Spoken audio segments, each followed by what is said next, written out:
Hello, everybody. This is Jordan Ramirez, and welcome to a brand new episode of Film Talk with Jordan Ramirez. And today we have as our special guest, is it Matthew or Paul Varacchi? It is actually, yes, it is Matthew Paul Varacchi. Okay, Paul's my middle name. So I kind of just started going by Paul when I was a kid. But okay. yeah, I never actually legally changed it. So, on paper and everywhere, I'm still Matthew, which actually drives accounting and people nuts on set Hmm. because on all of the paper, I'm Matthew, and then everyone's calling me Paul, and no one pays attention to the last name. So they're like, "Who are you?" And I'm like, "Oh, I'm Matthew." And they're like, "Jesus Christ." Okay. Oh, all right. So the film that Matthew has selected for us today is Brotherhood of the You can call Wolf. me. You can totally call me Paul. Okay, Paul. Okay, so the movie that Sure. Paul has selected for us today is the 2001 film Brotherhood of the Wolf, directed by Christophe Gans, starring Simon Le Boin, Vincent Cassel, and Mark Dacascos, and also Monica Bellucci. So, why did you pick this film? Well, for a few reasons. One, it's I went and saw this uh movie with my dad at the Angelica Theater. Mm-hmm. So that, means a lot to me. But also just when I went and saw it, I was just blown away at how good it was. Mm, Um, there was so many, this was so many movies in one. mm, Um, and I love the action. I was a big fan of Mark from Only the Strong. mm. And, so I was really, really excited to see him in something. Uh, and yeah, I mean, that's really it. It's just kind of sometimes when you go to the Angelica, you're not really sure what you were going to get back in the day. Um, it's not like you could really go and seek stuff out on the internet. Mm. Um, back then. So, the trailer you saw was what you got, and hopefully they didn't sell you wrong. And I thought this movie just delivered in so many levels, and I watched it right before we came on actually again. Oh yeah, Um, yeah. And this is like a 2+ hour movie, which I thought was pretty interesting. Because it's yeah, got two and a as you half. yeah, 2.5 hour movie. So yeah, it's got, as you mentioned, everything. It's a historical period drama mixed with martial arts, mixed with horror and supernatural elements, that makes this an interesting pick. And the director, Christophe Gans, I know that I think he had tried to make a few, like one or two movies in the States that were not successful. And then he did go back to France and he did his own attempt at Beauty and the Beast in 2014. But as as I was watching the trailer with a delightful commentary by another director who is known for liking action films, Brian Trenchard Smith, it's like no other Mhm. film of his could match up this one that No, that is in its own, it's original, it's unique, and it's his own take on something that no other filmmaker would have thought of making at the time. right? Yeah. It's pretty cool. It's almost like you take a legend, this true story, but then he's like, "Oh, let me see if I can find a way to Sleepy Hollow it." Hmm. But but Yeah. I don't know. It was just I couldn't figure out where the movie was going, even when it was over, and I loved it. And Mm. then I just wanted to see it again. Hmm. Because I'm like, you know what? Let me figure out where it takes me. What do I think it is? You Yes. know, and then and I truly just for me, I just think it's a really a good, it's kind of like um Abe Lincoln Vampire Slayer. Oh yeah. Or was it It's Vampire just Hunter? Vampire Hunter. Sorry, yes. Yeah. It's just this small, it's just a little bit of history, their Hmm. own take on it, and they just kind of go nuts with it. And you either really have a lot of fun or you don't. Yeah, I mean it depends. But yeah, you mentioned this is like a Sleepy Hollow, like Tim Burton take on it. It's like an homage to the types of movies that you watch when you were in the theater and you try to sort of pay homage to it, but do a twist on it. It's basically Mhm. If Sleepy Hollow met Sergio Leone type of like gangbuster Yeah. gunslinger type movies. And if the opening wasn't Jaws, Hmm. like just a tribute to Jaws, I don't know what was. Yes. Just that was the whole swim scene. It was just like back to back, it was so perfect. Yes, it was. So let's talk a little bit about your podcast, Film Fights with Friends. Yes. Yes. We actually did talk about this in one episode, which was kind of cool. Steve and I, we did a Wolf versus Wolf episode, Mm. and he did American Werewolf in London, and I did this, Oh, and we wow. and we both talked about them. Yeah, it was fun. That's awesome. So what is the basis of your podcast besides you mentioning that you did a recent episode? Yes, well, so Steve and I are both stuntmen. Okay. We're both stuntmen in the industry. Ooh. So we also Steve was my Sambo coach. I've Mm. known Steve for going on almost 20 years now. Mm. And we run a stunt training studio together, Mm. and all of and I also teach at the school. So one day, we were actually writing. He and I are have been writing a feature film for a couple of years now, Mm. and we get together once a week and we write a scene. Mm. And some weeks we miss. Obviously, that's why it's taking so long. It's not like we're writing fucking Dune. Um, you know. So, one day we were sitting there and he's like, we've always had our students kind of, listen to us banter and argue like wives. The joke between us is, we're second wives. Yes. Um, that's literally what our first wives say to us. Mm. Um, so, someone I think made the comment that you guys should start a podcast. And then a while later, Steve was like, we should do a podcast. Like we were just talking about a movie one day, and he and I were just kind of going back and forth. And then we kind of started, coming up with this brainchild of the podcast. And basically the basis of it was we were going to or we are and we do we bring someone onto the show and we take a fight scene, any Hmm. fight scene that they would like to discuss. Mm. And we basically take that from script to screen and Mm. we break it down. And then from there, we just kind of go down the rabbit hole. There's really no script. There's really no set questions. We just kind of see where it takes us. And it's a lot of fun. Yeah, it does sound like a lot of fun. You mentioned fight scenes, and this movie, Brotherhood of the Wolf, does have an impressive amount of fight scenes in them. I like Yes. the opening when you are introduced to the two characters. Uh, my Yes. goodness, One of yes, my favorite scenes. yes, and it's Manny and DeFronczak. yes, the Fonzek and Manny. It's basically almost like the opening of a Sergio Leone type of Western. Whenever you, So yeah. just to show you a bit of my freakdom, I have some custom Funkos. Oh, This is my Manny custom Funko, and it's actually signed by Mark. oh wow. Mark Dacascos. Awesome. Yeah. He's a very, very nice guy. I had a Mm, friend get it done for me. Um, awesome. and before he um, was back in the John Wick movies, actually, I used to speak to him every once in a while Mm. before he started getting super busy again. And then this is the Fronsac. Oh wow. Franzek and Manny. That's Manny, and that's amazing.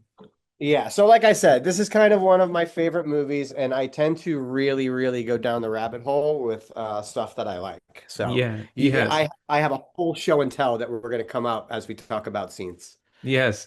Okay, so the opening fight scene between Manny and I think we are not supposed to know that they're associated with the Brotherhood, but we find out about them later. All we know is that they're harassing this older man and this younger woman. We assume it's his daughter. She's a witch Yeah, and there he's a were healer. soldiers dressed as peasants to try and lure the beast. Yes. And that's what they were doing. So they were male soldiers, they were dressed as women and whatever, and they were because I guess that's who the beast was uh going after. You know, Yes. so they were fishing, so to speak. Yes. So that's why, yeah, that's why they were dressed that way. And yeah, that opening scene, it for me, it's also one of the first and best uses of slow motion Yes. in action in a really,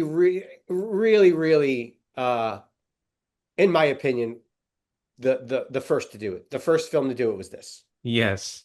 The best action scene, and you start to see Manny using, I think it was, I wasn't sure if it was like a bamboo stick or something like that that he was using to fight off against the soldiers, but it was like amazing Yeah. action. It was like very well choreographed. It was well made. So what's crazy about this scene, and this is also, so this is the box edition, the French box edition. Oh wow. And I actually have this signed by Mark as well, and Mm, also the special effects supervisor, mm. Bihan. I worked with him on a series called Olga Dice Dreaming during COVID. Oh So this is wow. when they really went all out with DVDs and everything. Awesome. And it has a lot of deleted scenes. And the Mm, coolest thing about this one is the opening scene. There's a whole entire section of that movie, of this scene where DeFransac actually gets off his horse. mm. Then he fights these guys one on one in a completely different style Ooh. than Manny did, and Mm, shows the difference in the two. And then mm. Manny comes in and they beat the fuck out of the guys together. Oh wow. That And then the end of that scene edited is when he's walking to them and the guard is going back on the ground. They edited out about 4 minutes of fight. oh wow. And in the deleted scene, it's unedited, but it's in there. You can see it in the extra footage. And it is really a shame that they took it out because it really does a great um, job of storytelling through action. Yes, it does. And I'm surprised that I didn't know that the opening was like half of what was in the final film, and what you mentioned was actually the full of it. So that's a surprise for me that I did not know about. Uh, so I do my so best. yes. So there's besides the opening fighting sequence, I also liked the scenes where um there's the scene where the Fronzak is trying to be friendly with Vincent Cassel's sister in the film, I think Marianne, and it's like, Oh, yeah, on the balcony, yeah, like hilarity. yes, When he sends the guy away to go yes, like talk to the other guy and maybe mhm, write his life story. yes. Yes, it's really like those types of scenes. They're like just breaking away from the drama, breaking away from the Mhm. serious, just trying to be funny, and also Yeah. yeah, and also trying to have like romantic moments in the film that I thought were like the light moments that I liked in this movie. That poet was a bit of levity through the whole thing. Like even when he read his poem at the dinner, it was hilarious. Yes, it was. But yeah, besides Marion, I do find and I know he's also a great actor in this film, Vincent Cassel, his performance as this Amazing. guy. And with his wife at the Yes. right, Monica Bellucci was his wife, Oh right? wow, I did not know that. They were married. They were married at some point. Yeah. Oh wow. I was trying to I did not figure that out. I was just like I didn't know what was going on as I was watching this film, but it's like it's pretty amazing watching his character and as you mentioned Monica Bellucci's character. I didn't know that they were somehow married in the story. Well, no, not in the story, in real life. Oh, in real life. They were married in real life. Oh Real life. wow. Oh, Yeah. I Yeah. did Yeah. not Yeah. know that. Yeah. But yeah, I just find But this yes, Vincent Cassel was that I believe that's how I was introduced to him. mm, Was that movie, and then every movie I've seen him in ever since then, I've been excited to see because of that. yes. So, like Ocean's 13, I was so like he was the Night Fox, like that was so great, and it was also just great because you don't really see him being utilized as a martial artist, Mm. in a lot of his other films. Outside of the new I'll take that back. The new D'Artagnan two movies that came out. Okay. He was Athos, I believe. I'm I not think sure which so. one. Okay. But yeah, he was great. He was great in those, and he really got to showcase what he was able. But what I was and just in Ocean's 13, it was just great to see him kind of doing the gymnastics and all that stuff. And I was like, oh, finally a movie that's got this guy for the athleticism that he can really showcase on screen. And now a message from Jordan Ramirez for Film Talk with Jordan Ramirez. I want to take a break from this episode to thank my listeners/viewers who watch the videos on my YouTube channel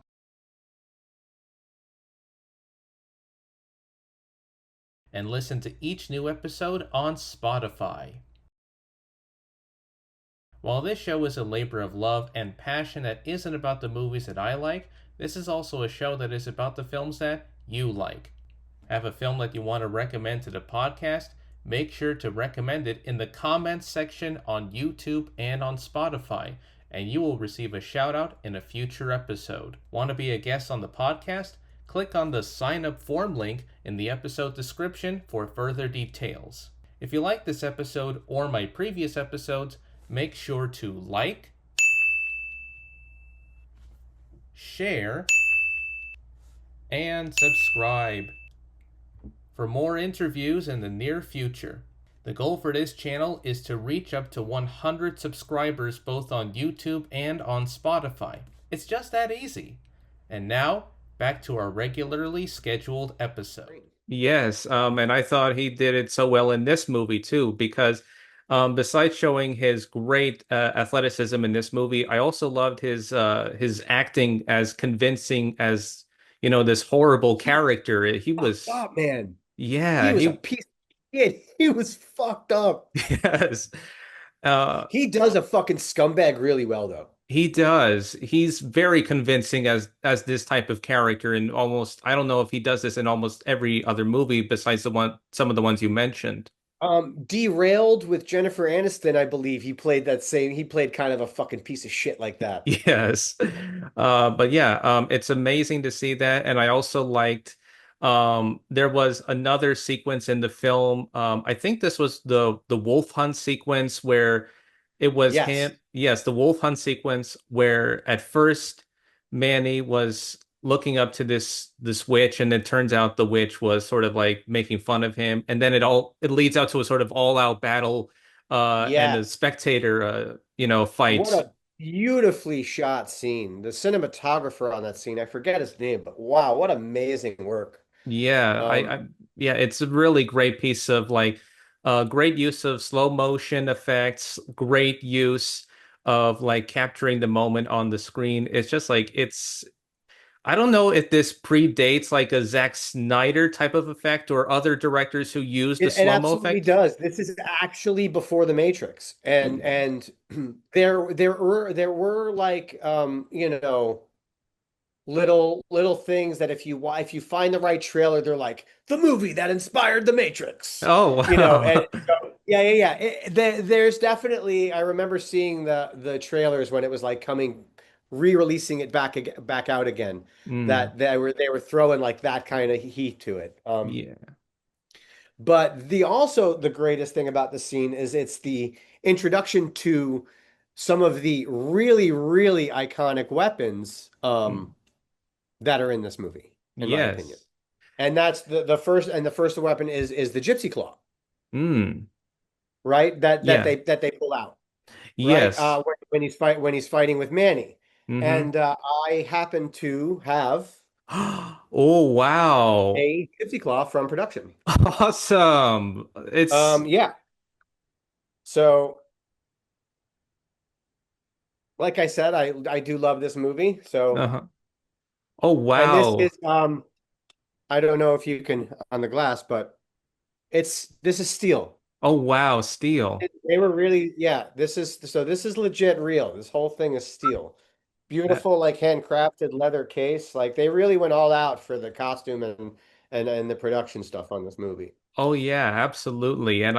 and I love that you got to show it to us. It's really beautiful. It's really beautiful to see it up close. Thank you. You're welcome. But I also liked the scenes with Manny and Franzok's relationship on the screen because it's mentioned that he is Iroquois. He's from the Iroquois tribe, and he was brought over from New France.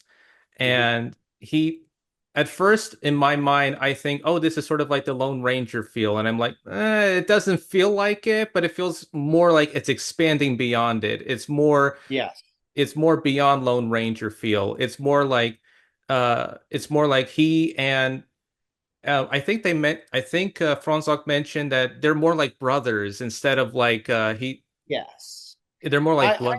I felt that Manny was together. They were one. Yes. Do you know what I mean? And they were.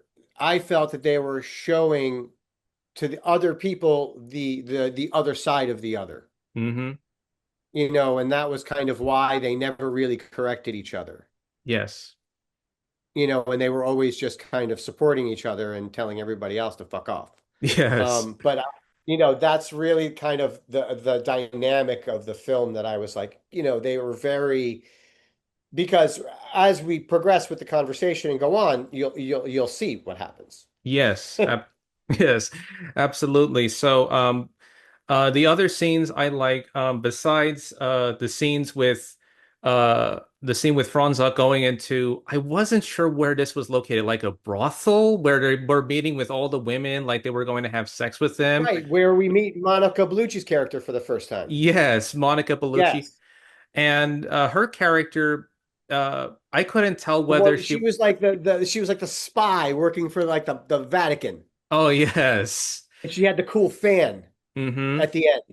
Mm. Yeah. Yeah, it's because at first I wasn't sure who she was and what she did, but she was a very interesting character in the film Hmm. because all you see, like, sometimes she wears a veil, sometimes she has like a deck of cards in another scene, Yes. and as you mentioned, she does come out with her fan that has like these blades on the end of it, which I thought was pretty cool to Right. have. I also you have to just kind of laugh at because it's Monica Bellucci Hmm. and she is one of the most, in my opinion, one of the most beautiful actresses there is, you Yes. know, and they have this really funny scene of her the topless of her topless that just Hmm. kind of fades in and then her boobs actually do turn into snow-capped mountains. Oh, yes. Like it was just so fucking hilarious. I was like, did they really just do that? Yeah. It is. It's an interesting use of transition also to blend it with humor. I just find that so funny to see it.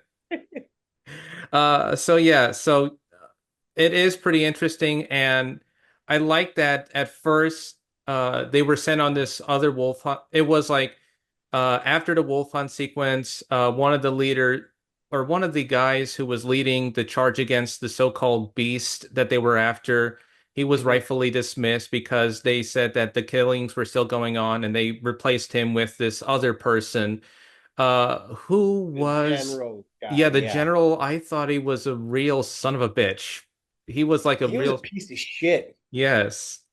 Like right from when he was like trying to grope the girl in the bath. Mm, Like and he kind of like wouldn't stop and then he got angry when she got like wouldn't get yeah, and he's like, God, what a piece of shit. yes. He was an Uh, asshole. Yeah, and they ended up killing what they thought was the monster, but it's bigger than an average wolf because I just find that to be like so disheartening that they always say wolves are the enemy, but Again, like Jaws, yes, when they like had the big shark on the dock, and they're like, "This is him. You see the size of this thing?" And he's like, yeah. "That's not it." No, because I think Manny or Finlock mentioned that wolves are not the real enemy. The wolves are scared of the humans, and that the humans depict the wolf as the enemy. This is larger than the wolf. This is a huge beast that is almost not made from nature. This is almost something like as if it was a man-made creature, as what he was trying to say, Mhm. which I thought was pretty interesting. But yeah, we don't see the Beast until almost, I think, closer to the 2 hour mark, and we see Jaws. him. Yeah, like So it's Jaws. Jaws. Like through and through, this is Jaws. It There's is. so many comparisons. Yes, there And I don't believe that he did it as a um I don't believe, he didn't realize what he was doing. I believe he stole the recipe for suspense from yes. Jaws, Mm-hmm. right? You know what I mean? He took that same recipe where he's really not going to reveal it until the end, but he's going to give you fucking pieces of it. Yes. It basically you only see like pieces of it. You only see like maybe a little maybe like the back of it, but you don't see like the full of it until like close to the 2 hour mark when it's fully Hmm. revealed. And Hmm. it's like it was hard for me to comprehend, but it's a really wonderful piece of it's basically like a monster with almost like metallic spikes on its back, and it has like a Yeah. jaw that opens like in Hmm. different directions.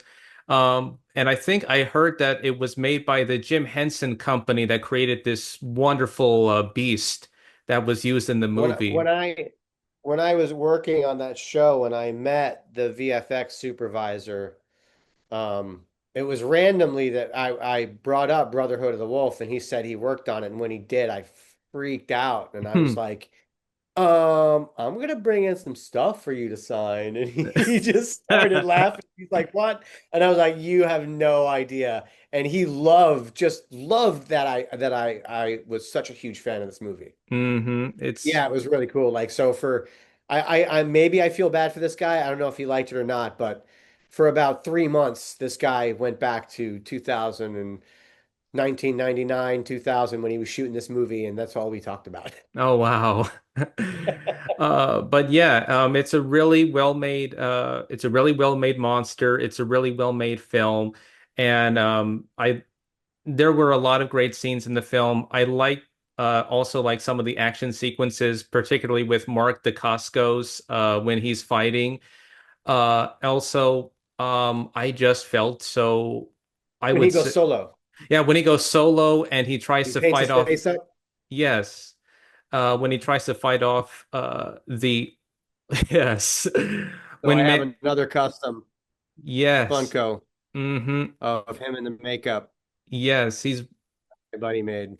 yes, the scenes with him when he goes solo, like one of the climactic sequences in the movie, and then he ultimately gets killed, which I thought was the sad point for me in the movie. I also have his axe. Oh wow, amazing.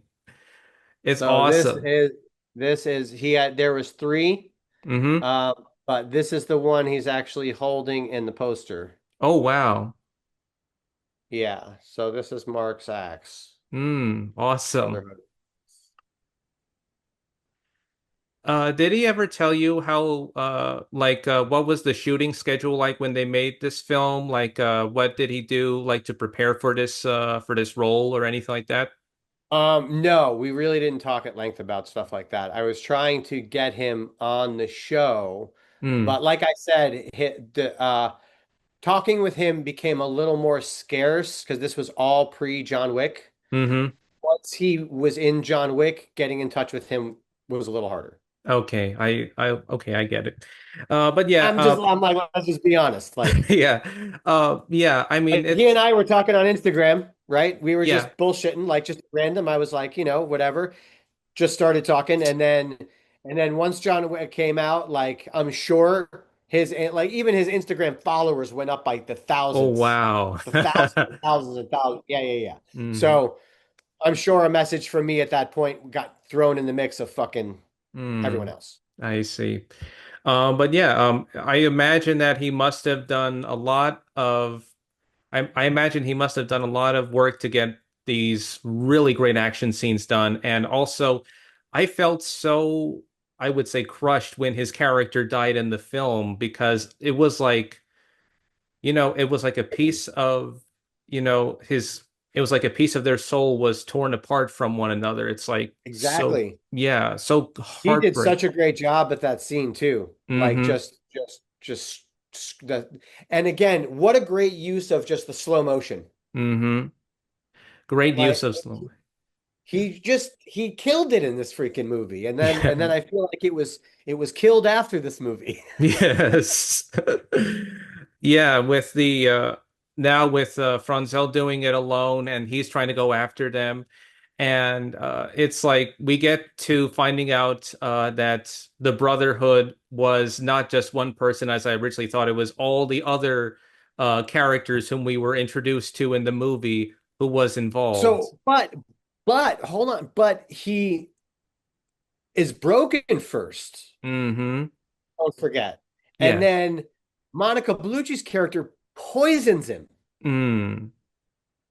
right? She Yes. poisons him. He doesn't know what's going to happen. No.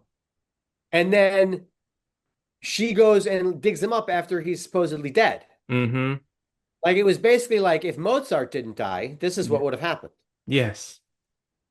So I don't know if you ever saw the movie Mozart, but that's exactly what he looked like when they threw him in the grave in the 1980s movie Oh, Mozart. Amadeus, Amadeus. Yes, Amadeus. My Yeah. bad. Look at Yeah. you. Way Yes, to go, thank you. buddy.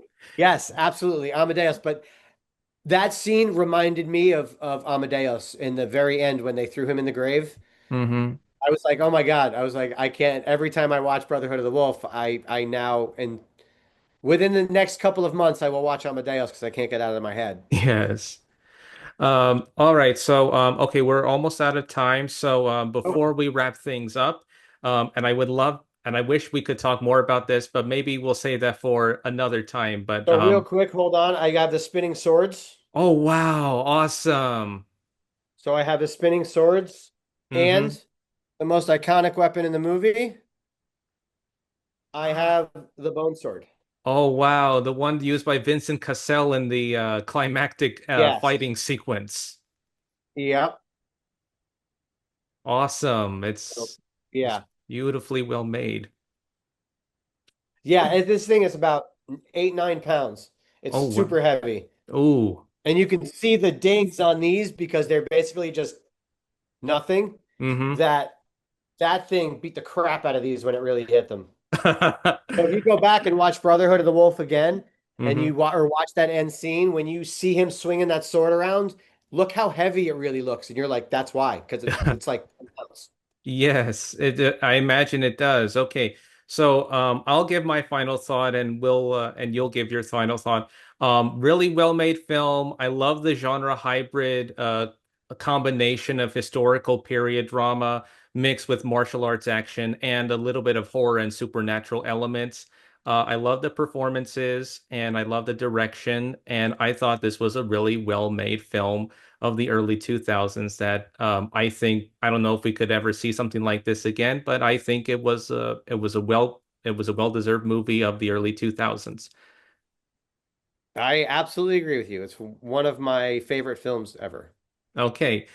So before we wrap up, so where can my podcast listeners slash viewers find you and where can they listen to your show? Yeah, you can listen to the show basically at anywhere. Spotify, Amazon, uh um uh Apple Podcasts? Apple. Yeah, Apple Podcasts, all the podcast places. YouTube, we're on YouTube. We do videos on YouTube. On Instagram, we're film fights with friends. You can find me on Instagram as Krav Maga Chef. Mm-hmm. Also, I have a collectible company on there. If you just want to go see the whole geek side of me, called Limited Edition Collectibles on Instagram. You guys can check me out there too. Okay, that's awesome. And as Paul, I hope that we meet each other soon. And I know you've got a few more movies that you wanted to talk about. So maybe the next time we meet, we can talk a little bit about the other movies, and maybe we could talk a little bit more about this movie the next time we see each other again. Absolutely, I'm good for a part two. Okay, okay. This is Jordan Ramirez signing off, and I want to thank you, Paul, again for being on the show and sharing Thanks for some having me. amazing. You're welcome for some of the amazing props and the Funko Pops that you showed from this movie. And as I said before, we'll meet each other again soon. All right, this is Jordan Ramirez signing off. And until then, I'll see you at the movies. And Paul, thank you so much for being on this podcast. And we'll see each other when we meet again. Thanks for having me. See you soon. Okay, bye.